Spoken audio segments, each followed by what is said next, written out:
50 college students in Omaha are helping the federal government track threats from Iran and all over the world. They're part of a research center at the University of Nebraska, Omaha called InSight, funded by the Department of Homeland Security. First Alert 6's Andrew Pfeiffer has more on what they're doing and why it matters, especially right now.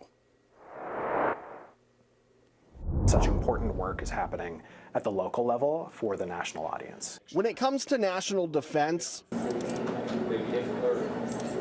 these Omaha college students play a key role in critical research. When attacks happen, we can give those government practitioners all of the background that they need. Ben Badafarano has worked with InSight for 3 years. Located right on UNO's campus, students analyze and survey threats from all over the world. We have folks working on drones. We have students working on tracking court records in cases. The facility is made up of about 50 students, each with unique skill sets.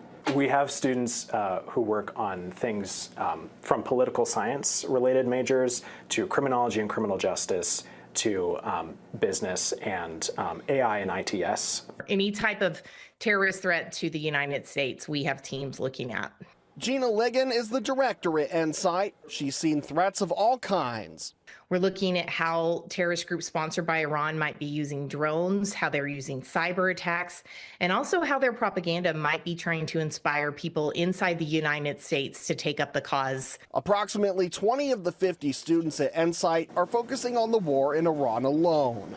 We can give government practitioners and intel analysts the information that they need to be able to see the trends over time. Working alongside the Department of Homeland Security, they can help provide vital information for national defense, all from right here in Omaha. You know, this is why InSight exists. We are really looking at how terrorist groups and terrorist activity overseas can impact us right here at home.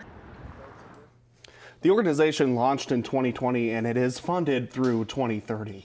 So, Andrew, is any of their work top secret? It actually is top secret. So there were some stuff that they actually weren't able to share with me, but they did show me a map that was interactive. It had threats of cybersecurity, power attacks on grids, and such of that nature. So it's top secret. Pretty interesting work they're doing there. Oh, absolutely. Yeah, very, very educational. Andrew, thank you.